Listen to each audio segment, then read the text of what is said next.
بسم اللہ الرحمن الرحیم۔ السلام علیکم ورحمۃ اللہ وبرکاتہ۔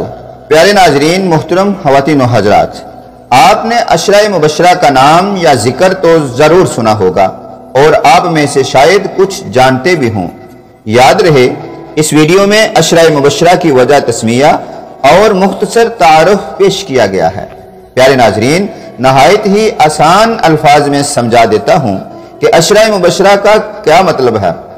محترم، یاد رہے، عشرہ مبشرہ سے مراد وہ خوش نصیب 10 صحابہ کرام ہیں جنہیں دنیا میں ہی حضور اکرم صلی اللہ علیہ وسلم نے جنت کی بشارت دے دی تھی، اور ان خوش نصیب صحابہ کرام کے نام یہ ہیں: حضرت ابو بکر صدیق، حضرت عمر فاروق، حضرت عثمان غنی اور حضرت علی المرتضیٰ، حضرت زبیر بن عوام اور حضرت ابو عبیدہ بن جراح، حضرت سعد بن ابی وقاص، حضرت طلحہ، حضرت عبد الرحمن بن عوف اور حضرت سعید بن زید رضی اللہ عنہم۔ ناظرین محترم، یہ وہ خوش قسمت 10 صحابہ کرام ہیں جنہیں دنیا میں ہی حضور اکرم صلی اللہ علیہ وسلم نے جنت کی بشارت دے دی تھی، اسی لیے ان 10 صحابہ کو عربی میں عشرہ مبشرہ کہتے ہیں۔ اب حصول برکت کے لیے ان 10 صحابہ کا مختصر تعارف پیش کرتے ہیں۔ ویڈیو لمبی نہ ہو، اس لیے پہلے 5 صحابہ کا ذکر اس سے پہلی والی ویڈیو میں کر چکے ہیں، آپ وہ ویڈیو دیکھ سکتے ہیں۔ آج دوسرے 5 صحابہ کا ذکر کریں گے تو نمبر 6 سے سٹارٹ کرتے ہیں۔ نمبر 6، حضرت سعد بن ابی وقاص۔ سعد آپ کا نام ہے اور کنیت ابو اسحاق ہے، اور سعد بن ابی وقاص کے نام سے مشہور ہیں۔ حضرت سعد رضی اللہ تعالی عنہ کی والدہ آمنہ بنت سفیان بن امیہ بن عبد الشمس ہیں۔ آپ نبی کریم صلی اللہ علیہ وسلم کی والدہ ماجدہ حضرت آمنہ کے چچا زاد بھائی ہیں، کیونکہ حضرت آمنہ کے والد وہب ہیں جو حضرت سعد کے والد ابی وقاص کے بھائی ہیں۔ اس طرح آپ کو حضور صلی اللہ علیہ وسلم سے عزیز داری کا شرف بھی حاصل ہے۔ 70 سال کی عمر میں اسلام لائے۔ آپ سے پہلے زید بن حارثہ، علی بن طالب اور حضرت ابو بکر صدیق اسلام قبول کر چکے تھے۔ اس لحاظ سے آپ چوتھے مسلمان تھے۔ آپ نے تمام غزوات میں شرکت کی اور بڑی بہادری اور دلیری سے دشمنوں کا مقابلہ کیا۔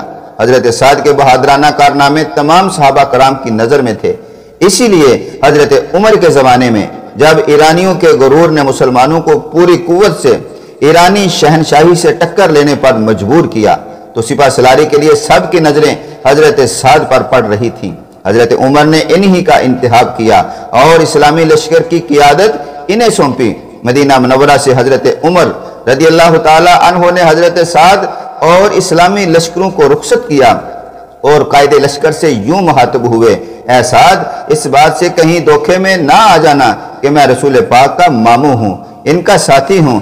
صحیح بات یہ ہے کہ اللہ تعالیٰ برائی کو نیکی سے مٹاتا ہے اور نہ کہ برائی کو برائی سے۔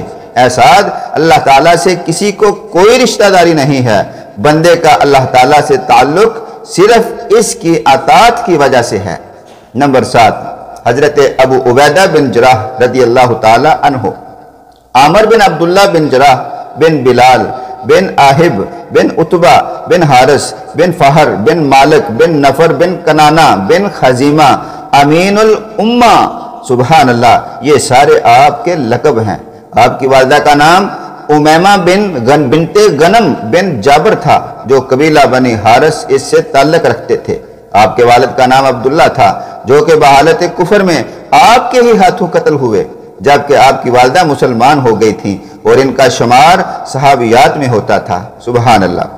ناظرین محترم، حضرت ابو عبیدہ رضی اللہ تعالی عنہ، انہوں نے قادسیہ سے شہید ہونے والے ایک صحابی کے ہاتھوں نبی صلی اللہ علیہ وسلم کو سلام بھیجا تھا اور کہا تھا کہ حضور صلی اللہ علیہ وسلم سے کہنا، اللہ نے آپ سے کیا ہوا وعدہ پورا فرما دیا ہے، یعنی ہم نے شام اور ایران فتح کر لیا ہے۔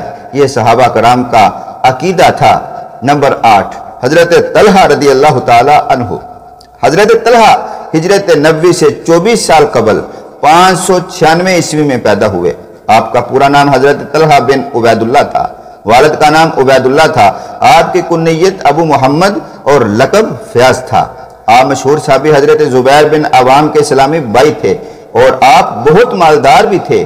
آپ کی زمینیں خیبر اور عراق میں تھیں جن سے آپ کی روزانہ کی آمدنی اوسطاً 1000 دینار تھی۔ آپ نے 40 ہجری 686 عیسوی میں 64 سال کی عمر میں انتقال فرمایا۔ وفات کے وقت آپ نے 22 لاکھ درہم اور 2 لاکھ دینار چھوڑے۔ جو غیر منقولہ جائیداد چھوڑی اس کی قیمت 3 کروڑ درہم سے کم نہ تھی۔ یہ بتانے کا مقصد یہ ہے کہ دنیا کا مال ہونا بری بات نہیں ہے، بس یاد رہے حلال ہونا چاہیے۔ نمبر 9، حضرت عبد الرحمن بن عوف۔ حضرت عبد الرحمن بن عوف رضی اللہ تعالی عنہ ایک مشہور تاجر تھے۔ آپ رضی اللہ تعالی عنہ انہوں نے تجارت کے ذریعے راہ اسلام میں 40,000 درہم نقد، 500 گھوڑے اور 1000 اونٹ مختلف مواقع پر دعوت دین کے لیے پیش کیے۔ سبحان اللہ۔ حضرت سعید بن زید رضی اللہ عنہ، حضرت سعید بن زید رضی اللہ تعالیٰ عنہ کے والد زید بن عمرو بن نفیل تھے۔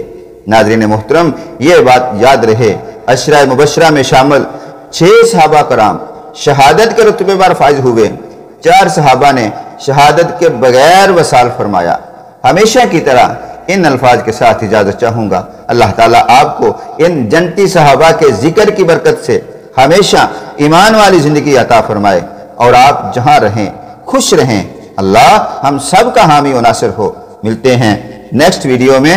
السلام علیکم۔